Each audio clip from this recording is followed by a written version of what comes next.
Hello, everybody. It has been a very busy and very challenging while. So, I took a little bit of extra time to myself during the Thanksgiving weekend, and now we are getting back into cold reading The Legend of Huma by Richard Nack. Chapter 5. If the devastation had looked terrible from above, a close view of it proved it to be even worse than that. Now, Huma could see with what thoroughness death had swept through this region. Caire, once teeming city near the border with Ergoth, was no more. The fields were scorched, the dead lay scattered like broken toys. Most of the buildings were mere shells, if that much.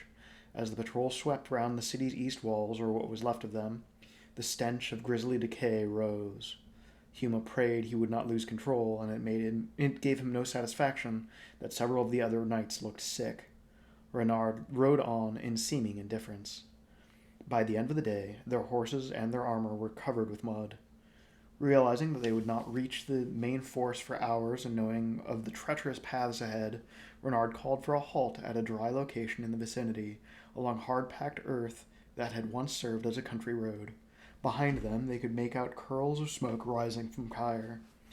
The fires had long gone out, but the smoke refused to die, as if it was a reminder of the knighthood's failure. The night passed without incident. Kaz, true to his oath, attempted to stand guard over the young knight all night long, until both Renard and Huma insisted that the exhausted Minotaur take his turn sleeping. They continued on at first light, Huma and Kaz again riding beside the patrol leader. Huma attempted to draw Renard into conversation, but the other knight was as taciturn as ever. He would speak when he deemed it necessary, not otherwise. By noon, they neared the outer fringe of the southern flank. The battle had become nothing more than one great series of skirmishes, as each side tested for weaknesses. The patrol had been fortunate. Had they arrived at another time of day, they might have ridden directly into such a battle. Some of the knights gave a ragged cheer at the sight of the riders mistaking them for reinforcements, but morale appeared low, and when the knights recognized Renard and Huma, the cheers died on their lips. The camp of the southern flank lay southeast of the ruins of the city. Renard pulled his mount to a stop. Before the patrol lay a great tent surrounded by knights of the sword. The pale knight did not dismount. Instead, he summoned the captain of the guard. At the sight of Renard, the knight in question blanched and quickly saluted. The deathly face stared down at him. "Who is in charge here?" "Lord Killian. You will not find him here, though. He has gone out among the men in an attempt to boost the spirits." The guard sounded as if he had very little faith in this attempt. Renard nodded. "Perhaps you might assist us, then. Where will we find Lord Oswald's command headquarters? When our patrol was set out, it was located near here." Under Renard's cold gaze, the guard informed them that command had moved another full day's journey, this time to the northeast. The ever-sardonic Kaz muttered something about chasing one's own tail, but a stern look from Huma quieted him. The group was on the move again within seconds. The lands to the northeast proved to be in much fairer shape. The first living trees came into sight only an hour after the knights had resumed riding. As the minutes passed, more and more trees dotted the landscape. They were short and stubby for the most part, but they were trees. The mood of the party lightened a little. Not once during their trek did they lose sight of the two vast armies maneuvering for position among the hills and trees. To the north lay the mountain ranges that marked the boundaries between Solamnia and Old Ergoth. The ranges included several heaven-shattering peaks, home to a large colony of fearsome ogres. Those who dared to travel through the mountain regions risked their lives and limbs. Huma's mind wandered as the ride dragged on. What would Lord Oswald say when Huma confronted him? There had always been bad blood between the High Warrior and the Grand Master, and Lord Trake had been none too pleased with his brother's decision to back young Huma. Such a decision could, in the long run, prove disastrous for Lord Oswald. In his position, he stood to lose much influence and power if Huma failed as a knight. The knighthood, for all its vaunted good, was a political organization. Not that this was Huma's true concern. Rather, he wondered what would become of the army if someone other than the High Warrior commanded it. Lord Oswald was the knighthood's most brilliant general. Renard called out and pointed to the west. All eyes turned. The already overcast skies were becoming pitch black in the space of moments. The watchers saw the darkness advance like a plague of locusts in a field of grain, and they knew what they viewed: sorcery of the vilest kind. The Queen's minions were once more at work in their attempt to shatter the lines of defense. Renard slowed, looked at the others from behind his visor. He stared at Huma and Kaz. "Will the Minotaur fight for us if you ask him, Huma?" Kaz snorted loudly. "Ask me yourself, ghoul." The pale knight ignored the jibe as he might ignore the wind in his face. "Will you fight for us?" Huma felt Renard's gaze burn into his. "The decision is yours, Kaz." The bovine face broke out into a savage, toothy grin. "Then I will fight, and gladly, as it will give me a chance to stretch my muscles. Besides, I find I was outcast from my kind the moment I chose to smite the ogre and run. They would kill me the moment they captured me. With you, I still have a chance to prove that my honor is not dead. And let us add our strength to our brethren." And with those words, Renard spurred his horse. Someone shouted a battle cry. Huma gritted his teeth, hoping that someone would take his grimace as raw determination, and not an attempt to quell some of the feelings tearing his body apart. The creeping darkness came forth to greet them. They might as well have been fighting at midnight without a moon. There were screams from the wounded and dying, and lusty cries from warriors of both sides. Murky, huge shapes soared through the air. Sometimes they struck at the figures on the ground, but rarely with full strength. The dragon fear had not yet been unleashed. There was too much chaos on the ground. The dragons might very well consume their own allies. Brilliant flashes of pure power revealed some of the carnage wrought on the field. Mages of white and red contested with the black. Concern for sage limits held the red and the white robes from victory. Carelessness prevented the black robes from the same. Still, there was some effect. The vast inkiness that had come so swiftly now halted its deadly progress and even reversed a little. The black robes could not maintain the attacks against their colleagues and the strength of the dark cloud for more than a short time. The sky was suddenly filled with dragons, more than any person could possibly have imagined. They had been gathered slowly and quietly for just this moment. As the darkness retreated, they boiled out from the cloud cover. There were far more than those who fought alongside the knights. Red, black, green, blue, the sky was filled with the colors of death. Although outnumbered, the dragons of light rose to face them. They were not enough. Even the Dragon Queen's children quickly began to penetrate the ranks of the knights. Their ultimate goal lay beyond. They were flooding the hilly regions with their numbers, protecting the ogres and other land-bound allies who even now flowed forth in greater numbers from within the hills themselves. Already beset by far too many foes, the sorely beleaguered knights looked to the party of newcomers for respite. Swords high and lances straight, Renard's patrol regrouped into a charge formation. The dragons racing above them did not faze them. The line would hold. Huma was among those without a lance, but he knew that his sword would find an opponent soon enough. Eager to break the stalemate, the ogres already were pushing forward. The first wave had chosen to strike even as Huma and his companions had reached the fighting. The hilly ground slowed the war horses. Huma saw one man go down as his horse lost its footing, and several more stumbled. Then they were striking at the fore of the ogre assault. Metal flashed all about him, and everyone seemed to be screaming at full pitch. Huma desperately fought off each weapon hurtled at him, and struck down several of the ogres while barely realizing it. An ogre face peered into his. It was hairy and savage, with long, sharp teeth like the Minotaur's, and a broad, flat visage with red-rimmed eyes. The ogre's breath was fetid. Huma kicked the attacker away. Laughter, oddly appropriate because of its ferocity, assailed Huma's ears. Among the combatants, his axe swinging to and fro, the mammoth Kaz was an avenging force of chaos and death.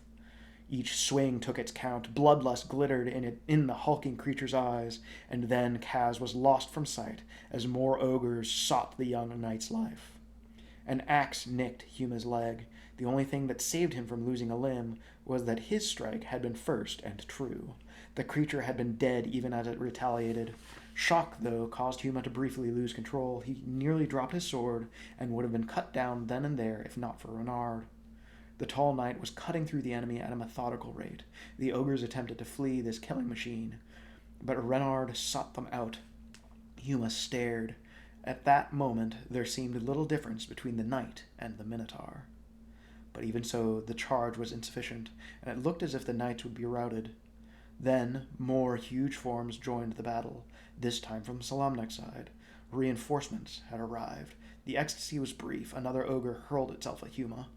As abruptly as it had been created, the Stygian blackness vanished. Resistance from the Queen's magic users lessened. The knights rushed forward with renewed hope. Huma saw the ground erupt, and he shivered inwardly as countless enemy warriors were thrown high into the air, only to come crashing down seconds later. "Huma!" The voice was Renard's, and it seemed to be warning him. Huma turned towards the voice as a shadow resurged abruptly. Someone grappled with him.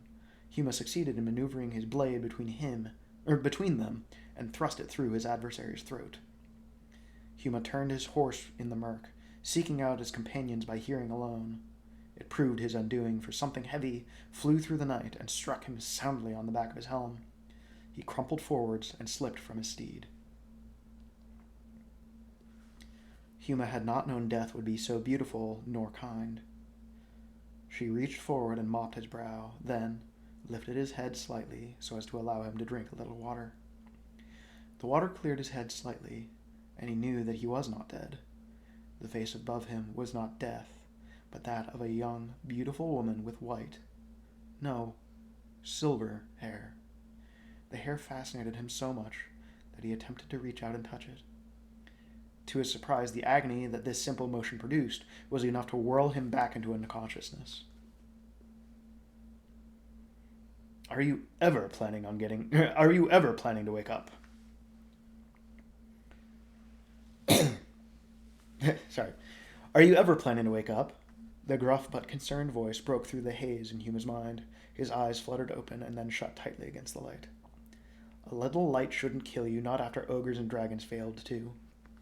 Huma dared to try again, more slowly this time. A tiny amount of light filtered through his eyelashes. He opened his eyes a little further, and forms began to take shape around him. Chief among them was the ugly, inhuman face of the Minotaur. "Kaz?" His voice frightened him. It was little more than a croak. "A good guess." Huma stared at his surroundings. He was in a tent used by the knights for the wounded. Most of the other cots were empty, and the few that were not contained figures deep in sleep, or perhaps deeper than sleep. He shuddered, and it brought the pain back. "What happened to me?" "Ha!" The bestial face broke into a near-human grin, and Kaz let out a deep chuckle. "What didn't? First, you nearly looked right into the flat of an axe. Don't worry, it only creased one side of your head. You slipped and fell and nearly got trampled to death. The good news is that you were unconscious all the time. It's a wonder you didn't break any bones, friend Huma. You were certainly bruised enough." "Everything hurts." "It should. Tell me, are you usually this careless?"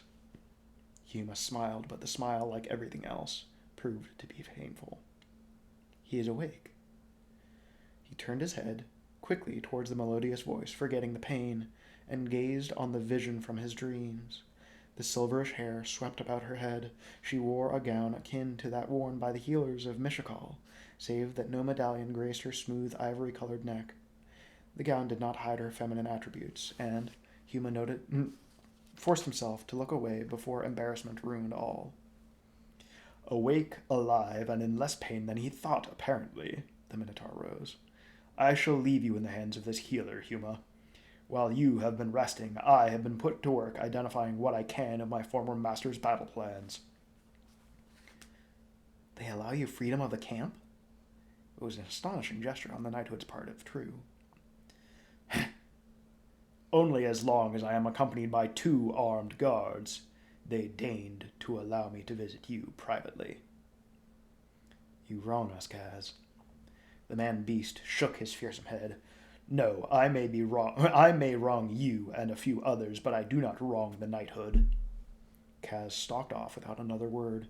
Huma watched him leave. The inflammatory words had taken their toll on him. Did the knighthood deserve such scorn? Could not be. "You have interesting companions." Huma turned his attention back to the woman. What? She smiled, and there seemed to be only perfection in that smile.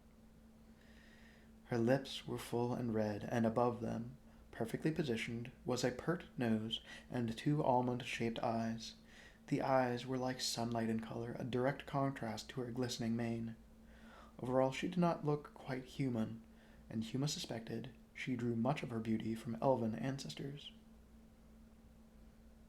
Are you quite through? She asked in apparent amusement. He realized that he had been staring at her in abject fascination. His face reddened, and Huma began to study the ceiling. I apologize. I didn't mean to annoy you, my lady, he said, reddening more deeply as he stammered slightly. The smile broadened and became impossibly more perfect. I never said that I was annoyed. She took a moist cloth from a bowl near him and began to mop his head. I am also no milady. Gwyneth will do nicely. It is my name, after all. He dared to smile back at her. My name is Huma. She nodded. Yes, I know. Both the Minotaur and the knight who brought you in used your name several times. I'd never seen a Minotaur before this one. Kaz is a friend. Huma decided to leave it at that. He lacked the energy to explain further. A thought occurred to him. You said a knight. Do you know which one? I could not forget. A shudder ran through Gwyneth. He was much like a dead man in form and voice. I felt, though, a certain sadness within him. Huma had never heard Renard described quite like that, but he knew that somehow the Pale Knight had delivered him from the field of death. Are you better? The pain seemed less now. Yes. Do I have you to thank for this miracle? She blushed. No, I'm only assisting the healers. Huma attempted to rise and discovered that he was still too weak for such a maneuver. He grimaced in pain, and Gwyneth eyed him as one might eye a bad child. Do not try that again. I do not think that I could. Did not one of the clerics heal me? There are only a few of them in camp. You will have to accept what little aid they can give you. Even healers have their limits. Although she still smiled, Gwyneth's tone indicated that she thought that the clerics were overtaxed.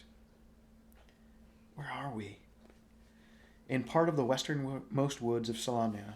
You were unconscious for a day's ride. We are about that far from the front. We won? Huma could not believe that the lines had held. No one won. It was the same as always. If not for your group, the ogres might have broken through. Fortunately, they failed again. She paused, deep in thought, and then resumed in a new vein. Enough of this war talk. Do you feel like eating something? You haven't had food for the last 2 days. Huma agreed readily to some nourishment. He was dismayed, though, when Gwyneth began stirring a chalk-colored paste.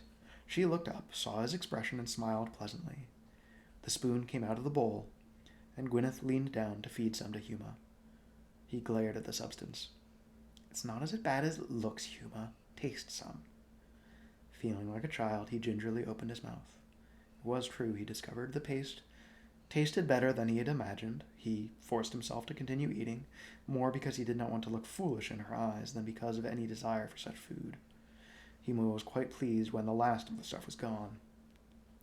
Gwyneth was also seemed pleased as she put the bowl away. I'm sorry to leave you, but I do have other tasks. I'll look in on you from time to time, I promise that. He reached out a hand to her. Thank you again. She hesitated, and Huma dropped the hand out of embarrassment. They were saved any further awkwardness by Renard's appearance at the tent opening. Gwyneth gathered her things and whisked out of the tent. Huma's eyes watched her leave, then focused on the knight. The Minotaur said you were awake and recuperating. I was pleased to hear that. The flat level of Renard's voice made it sound like he were reading off a supply list, but Huma believed his words. Like Gwyneth, he knew that there was something behind Renard's perpetual mask of indifference. Renard's visor was up. Huma had no trouble now staring into the face that so many turned away from. Renard's presence here was important. few other knights cared enough about Huma to visit him. Renard knelt next to him. "Keep your guard up at all times, Huma. It is your one failing." "That and being struck in the head."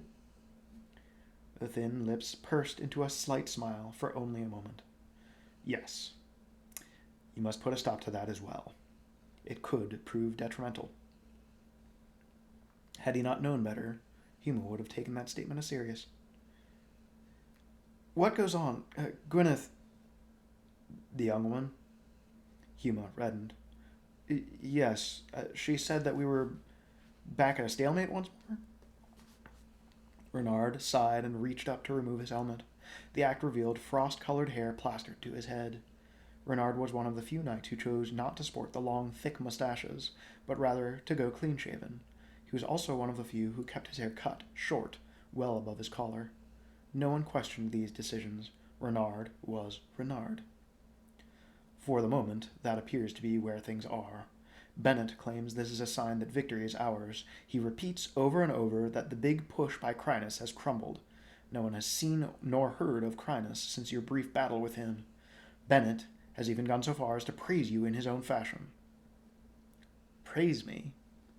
I quote, "Thanks in part to that one's astounding luck, the warlord Crinus may be dead or at least incapacitated." Huma turned away. Bennett was right, though. He had been lucky. A true knight would have made better use of the opportunity and assured himself of the warlord's destruction. "I know what you're thinking, Huma. Stop it.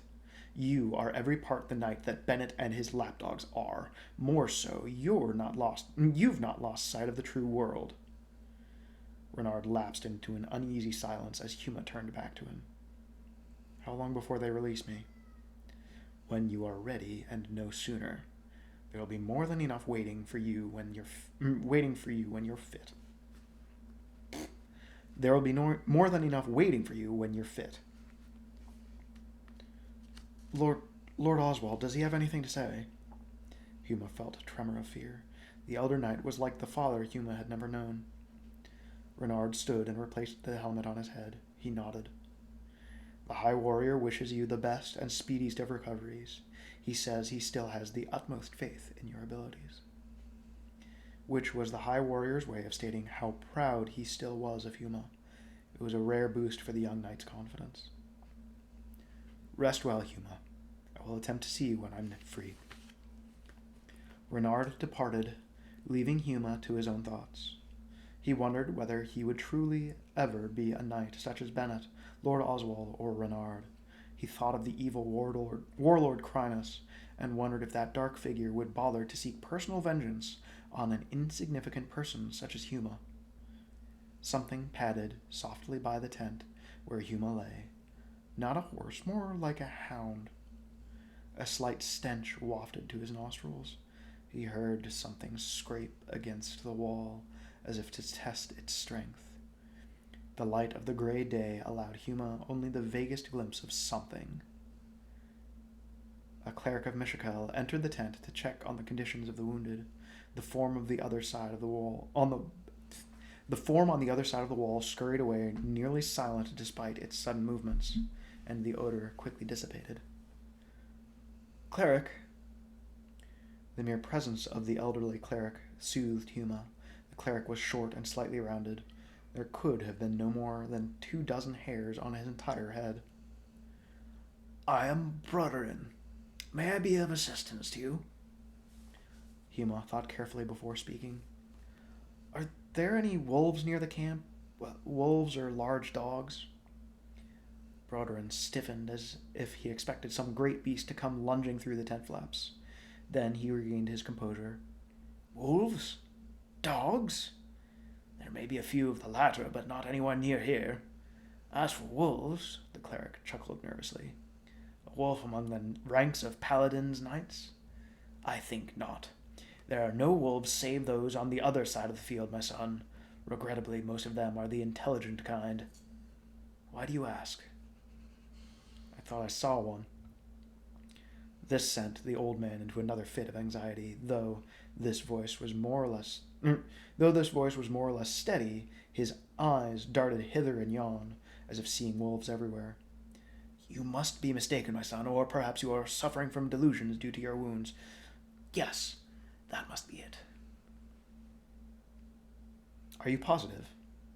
It had seemed very real. I will have someone take a look around. Perhaps a stray hound escaped from somewhere. It is always possible. The cleric turned to one of the other wounded, indicating that the conversation was at an end as far as he was concerned. Huma watched him momentarily and then closed his eyes. His sleep was thankfully restful and uninterrupted, save for one brief dream in which something pale stalked him through an endless forest. The stalker was always just out of sight and just behind him. As with most dreams and nightmares, he did not remember it upon waking.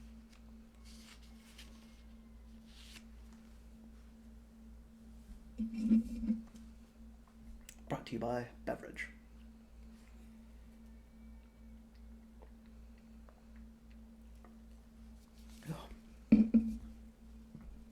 It's funny. I have noticed that one of the things that uses up the most energy for me is talking.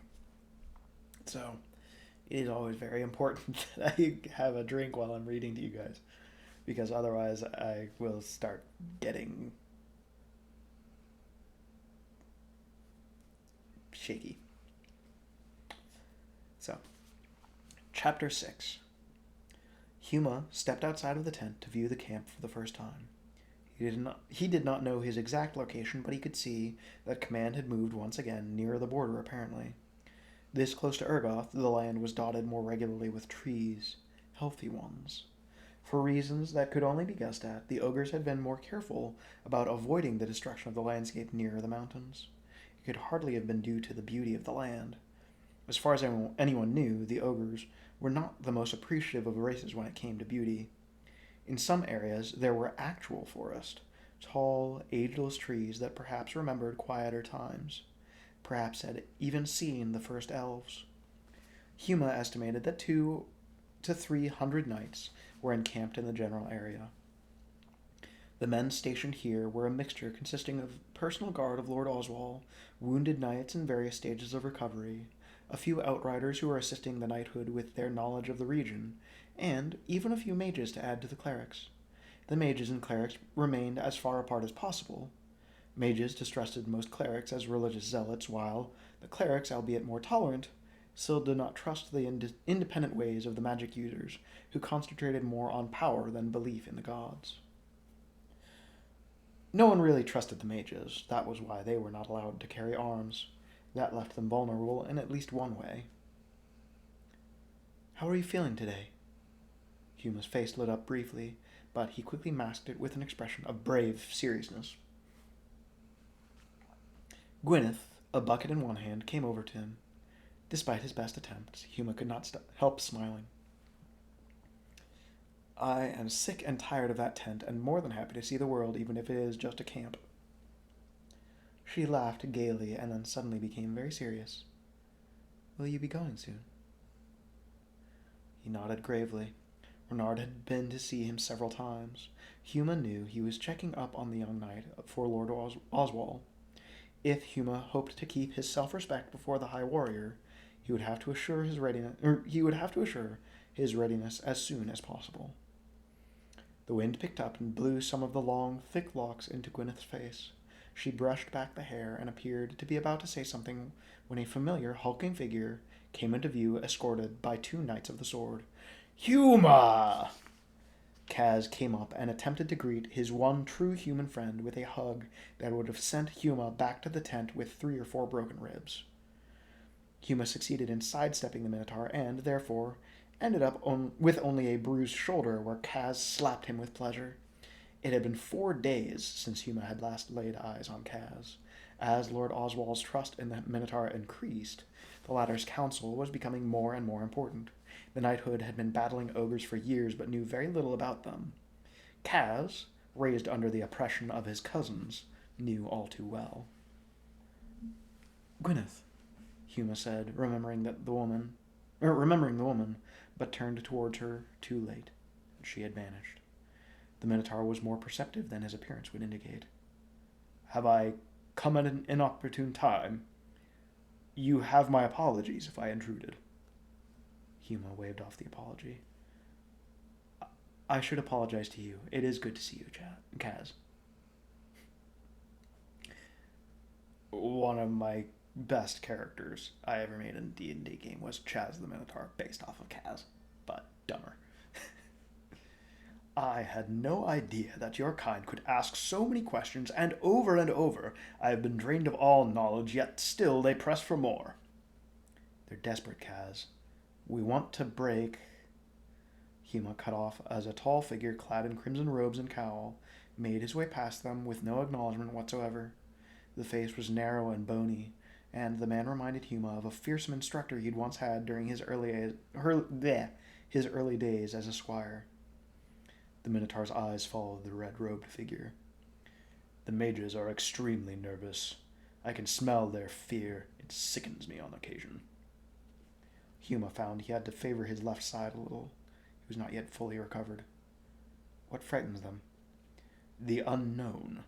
They are quite accustomed to dealing with their black-robed counterparts, but it is rumored that Galandrakos has unleashed his fellow renegades. You saw part of the magical battle? Who couldn't? It fairly covered the heavens. There were 12 powerful mages on our side when we entered. 4 of those died, and another may never again regain the full use of his mind and body. Do you know how many opposed them? How many? 3. 3? The knight shook his head. They must have been powerful, but how do the mages know they're not black-robed sorcerers? Kaz smiled knowingly. 2 were black robes, so they say. The survivor who escaped was not. His powers were too wild and unpredictable for one brought up under the tutelage of the 3 orders. A renegade, and more than that, they would not say. Huma could not help but think of Magius, whose tall body and handsome figures would have been more at home in a royal court than in dank, secluded towers of the spellcasters. I found a typo. Even up to the time of his test of sorcery, Huma's childhood companion had been a maverick. His skills were such that he had long before surpassed his instructors. Magius had always been one to experiment, even when his life was put in danger. But at times, he had talked of abandoning his schooling. Kaz was summoned once again, and, with a groan, he bid his farewell. Huma returned to the tent and slept for the better part of the day. Renard stopped by to inform Huma that, fully recovered or not, the younger knight was to be ready for guard duty within the next day or so. Huma might have complained, but he was more than happy to be given another chance to prove himself. Gwyneth also stopped by, but the conversation was short and served little purpose. She seemed to want to say something, but whatever it was unspoken. He did not see her again during his recovery. On the day that Huma was to receive his first duties since being nearly trampled to death, the camp became a flurry of activity. Columns of knights rode past the command center, a massive tent topped by a banner bearing the Kingfisher symbol and guarded contiguously by a contingent of Knights of the Rose. Here was where Lord Oswald and his officers planned their strategy. Huma could only guess at the reason for all of their involvement. Rumors abounded that the mountainous eastern border had fallen to the ogres, and the creatures were making their way towards Vanguard Keep. Another rumor warned that plague had struck one of the towns which the knights had been using as a way station. Huma took the rumors for what they were, fearful wondering. When Renard approached, Huma was assisting the clerics, carrying hot and cold water for them and bringing them food. It was not much, but it helped. It also kept Huma's mind from straying to more unpleasant matters. Huma stood erect when the other knight appeared. The act almost drenched Renard with freshly boiled water as the buckets went swinging to and fro. The blank features twitched, but whatever emotion that indicated was lost on Huma. I see that you are more than fit enough to resume your duties as a knight, Renard said gravely. The hard work had made Huma sweat profusely, and moisture had accumulated around his brow. His face was grimy and his clothing stained. He did not dare speak, not knowing what he might say, so he merely nodded. Renard folded his arms. You are captain of the guard tonight. Lord Oswald thinks you are ready for such responsibility. He looked up and down Huma's form without a change in expression. It was already near dark. Huma swallowed. May I be permitted to clean up and suit myself? By all means. I've already assigned the watches. When you're ready, come and see me. Renard unfolded his arms and walked off. Salutes had always been unnecessary with him. Besides, saluting was difficult with buckets in each hand. Huma had feared that some knights would resist his appointment as captain of the guard, but such was not the case. The guard consisted of knights who either were unfamiliar with their captain, or were too new to have been influenced by Bennett and his associates. This was not to say that they were green, untried knights. No squire who passed into the ranks of knighthood was untried. A few veterans were mixed in for safety's sake, but these men were loyal to Lord Oswald and would judge men on merit, not birth. One such veteran snapped to attention as Huma passed. Huma felt uncomfortable at commanding men twice his age and 10 times his experience, but he knew that every knight save the commanding officers was required to stand guard duty now and then. Nevertheless, Huma felt a tremor of nervousness as he took the report from the older sentry and breathed easily only when he was on his way to the next. It did not matter whether that man would be less experienced than the first. Commanding was what frightened Huma. If something should go wrong, he would be to blame. The perimeter of the camp took him to the edge of the forest region, and Huma eyed this area with some trepidation. Anything could be hiding out there. It was not hard to imagine eyes and flitting, shadowy figures everywhere he looked. It was not until after midnight that he came across the vacant position. The slope of the land kept the position from view until he was almost on top of it. Huma stood there a moment, transfixed by the realization. He could have assigned someone else the task of checking on the sentries, but, as his first command, he wanted to do it himself. He should call out for assistance or run back to warn Lord Oswald and the others, but he knew that either option would take too much time and would alert whoever or whatever was out there. So, his sword drawn, Huma stepped into the dark woods. By rights, he knew he might be bringing trouble down upon himself, but some mesmerizing presence within the forest seemed to draw him in. He could not see it, but he felt its power. Helpless, he plunged deeper into the woods, the urge a part of him now. He'd forgotten his real reason for daring to enter, save that someone or something that he was determined to locate lurked within. A shadow padded alongside Huma, red but sightless eyes locked on his presence. Another shadow stalked the knight from the other side. Huma saw neither, heard neither, and would not have even if all his faculties had been intact. It took great willpower to see the night beasts when they stalked the forests. A flickering pattern of glittering lights danced before the entranced knight. Most of the beams fluttered away at his approach, but 2 remained fixed, staring at him. Huma stumbled towards them, mindless of the still armored form he had nearly tripped over. The gleaming orbs beckoned, and a dark shade seemed to materialize about them. For the first time, a voice broke the silence. It was little more than a hiss, but it demanded all of Huma's attention. Brave knight, so secure with your little toys.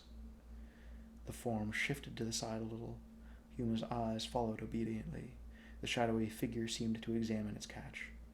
Could you be the one, I wonder? A leathery hand reached up to take hold of Huma's chin.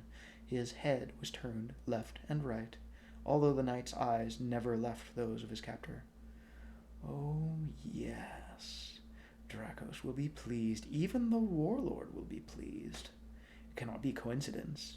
He's had his hand in this to save his own neck. The eyes and hand traced a downward path to Huma's sword. There will be no need for this anymore. A gleam far behind the shadowy figure suddenly pulled Huma's gaze away. His captor, caught up in the capture, failed to notice the odd light. Others, though, marked the action. There were guttural growls, and the stench of death became strong. The gaze of the creature returned quickly to the face of its captive. Two pairs of eyes met. Huma's were no longer entranced. The knight reacted instinctively. The sword was driven with a strength born of shock and fear. The physical form of the dark figure proved to give little resistance. Claws scratched wildly at Huma's face, but he ignored them, attempting to thrust his weapon as far in as it would go. Suddenly, he met resistance. Although the shadowy foe did not fall, the clawing finally stopped, however. The figure shuddered twice and was still. Huma slumped to his knees, exhausted by the effort. Things of the dark padded towards him for a moment, then hesitated, as if sensing something unexpected. Huma raised his head and caught a glimpse of something pale and vaguely wolf-like in form, and then it was gone. How long Huma stayed there he did not know. Gradually, he came to notice the soft footfalls of someone walking in his direction. They were coming from the wrong direction, from deeper within the forest. Huma rose, albeit a little unsteadily. He had not recovered completely, he realized. "Here, let me help you." The voice was strong, and the hands that held Huma were powerful. While the knight took a deep breath, the newcomer looked over the remains of the attacker, chuckled, and said, "Well done. You pinned him to the tree trunk. An impressive display of strength, and quite deserving where that one is concerned." "Who?" "Save your breath for walking. You've gone deeper into the forest than you think."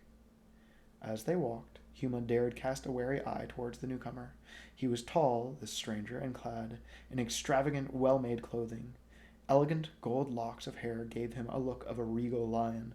The stranger's countenance was less visible, but Huma received the impression of a handsome, almost pretty face, one well at home in the royal courts, perhaps flirting with young, well-to-do maidens. There was a familiarity to it, too, someone he had not seen in years. "Magus!" Huma blurted out the name in shock. They stopped. The newcomer released him. They stared at one another, and the knight noticed that the other seemed to glow from within. "Oh, Huma, it's good to see you! Even under the circumstances, I wondered how long I might, if you'll pardon the expression, keep you in the dark." "You're alive!" Huma had never been sure what happened after that test in the tower. "You're alive!" he repeated in wonder. The face of Magius was visible even in the dark. His mouth twisted into a rueful smile. "Yes, I apologize." The smile on Huma's face crumbled, and he asked, "Apologize? Why should you apologize?" "Do you think I was out here by pure coincidence, Huma?" "I hope not. It was because of me that your life was placed in jeopardy." "I don't understand." The thought of danger made Huma reach for his sword. As his hand touched empty air, he remembered what had become of his weapon. He turned. "My sword, I have to—" "No." The mage's voice was loud and commanding. "We should not stay out here alone any longer than we need to. Go back when you have men at your back. The dread wolves may have fled, but I could be wrong. It would not be the first time. The gods know it would not be the first time." Magius urged him back towards the camp, and Huma saw the wisdom. He would, however, get some answers. "What was that back there? What did you mean earlier?" Some of the magnificence of his old friend seemed to evaporate. Magius was suddenly an older man than Huma, although both were the same age. The mage did not look directly at the knight. "I think you had better ask one of the red robes back at camp. He should be able to give you the official version."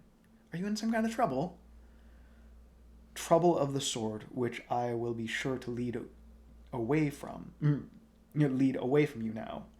I was a fool to even think of coming to you." The glow of dim fires was the first evidence that the camp was near. Huma heard the sounds of men in action. Someone had noticed the absence of two knights, one the captain of the guard no less. Magius also heard the activity. He stopped abruptly. "Whatever you hear, I have not changed, Huma." The mage grabbed his dearest friend by the shoulders. "Believe me, if the test did anything, it proved that." The glow that had surrounded the magic user so pompously suddenly vanished, but not before Huma caught sight of the fear in his friend's face. Not just fear for himself, but fear for Huma as well. Listen. The shadows covered the mage's face now, giving him an unearthly aspect. The creatures won't bother you any longer. It's me their masters are after. They sent them after me once they learned I was gone. With a chill, Huma said, You're running from the Dragon Queen's creatures. Something snapped a dried branch. Both men froze. Huma studied what he could of the forest, but saw nothing. Magius leaned close and whispered, I must leave. You know me, Huma. You know what I am capable of. Believe in that. If things take a turn, either good or bad, I will contact you. Tall, dark shapes became visible between the trees. Magius glared at them and whirled away. Huma opened his mouth to speak, but realized that would be a dangerous folly. He prayed Magius had been right in leaving Huma's sword at the tree, pinning the abomination to the trunk. Summoning up his courage, Huma resumed his trek back to the camp, praying as he walked that the first thing he met would be a fellow knight and not something out of a mage's nightmare. As it happened, he met the searchers only minutes from the site where the sentry had disappeared. Huma felt guilty about forgetting the hapless sentry, one who had been even less experienced than he. There was nothing Huma could do for the man, though, and he knew that he should be more concerned with what might very well still be lurking outside the camp, and what that might mean. If the enemy had infiltrated this far past the line. Renard took his report, none too surprised, it seemed, that it was Huma who had stumbled upon trouble. News of the attacker, who could have been only a mage, did trouble him, although no emotions were evident in his men. A party that included Huma and Renard returned to the spot where Huma had been led. The lifeless form of the sentry showed no marks, as if the unfortunate man had merely fallen to the ground dead. Renard spat, and in an unprecedented display of emotion, cursed all mages in general. Huma cringed. He'd left out all mention of Magius, though it went against the measure and the oath. How honorable was a knight who lied. Magius, though, was his friend. Seen with clear eyes, the shadowy attacker proved to be all too solid. Renard removed the sword from the tree and let the mage's body fall. Much to his own surprise, Huma reached down and pushed the cowl back from the face. Even in the dark, the face repelled. Only Renard seemed untouched by the evil stamped on it. Human the mage might have been, but he looked more like a reptile. His skin was dark and scaly, and it glittered in the light of the torches. The eyes were narrow slits, and the nose was nearly non-existent. Huma noted teeth that would have put the Minotaurs to shame. More than one knight called on Paladin. The corpse was muffled within a thick, coarse robe of brown cloth. Renard fingered it, then released it as he would a viper. It does not wear the black of the Dragon Queen. He pointed to a pair of knights. Take this thing back to the camp. I want to see what the spellcasters have to say. The rest of you fan out. Make sure that he left no surprises behind. Huma, you stay with me. They watched the others depart, and then Renard swung around and glared at Huma with such anger that its very appearance on the otherwise bland face made the younger knight step back. Who was the other? There was no one. There was another. A chill followed his words. I know. I see no reason why you would seek to hide the presence of a mage unless... He turned intently into He stared intently into Huma's eyes. Huma met the gaze and battled with it. Surprisingly, it was Renard who was forced to turn away. It was a hollow triumph. Obvious. For such effort, I can think of only one you would protect. But why would Magius be out here? I didn't... Huma could think of nothing to say. How did Renard even know about his childhood friend? You are a fool, Huma. A brave, competent knight. But you have too much humanity in you. Too much trust in others. A mage especially. You cannot trust mages. They will always turn on you. They are treacherous. Despite his respect for Renard, Huma stiffened at this insult. Magius is none of those things. We grew up together. He would not betray what he believed in. Renard shook his head sadly. You will not understand until it is too late. Then, as if all had been said that could be said, Renard dropped the subject. Come, we'd best return to camp. I think this is something Lord Oswald should hear about. The pale warrior returned the sword to Huma. Without waiting to see if Huma followed, Renard began walking. Huma hurried after him, wondering what the other knight would report and what Huma himself would say, knowing all too well that one of those who listened would already know that he had lied. What would the oath and measure demand?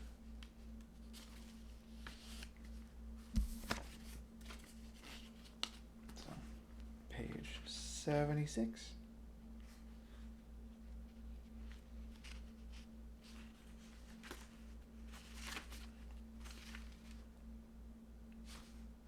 $76 out of 379.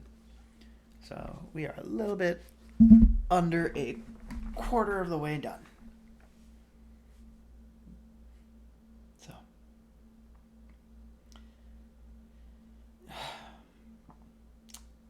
it's gonna be scary times ahead, but be brave. Do your best. We'll get through it together. And in the meantime, get some rest and do your best to become somebody that you can be proud of.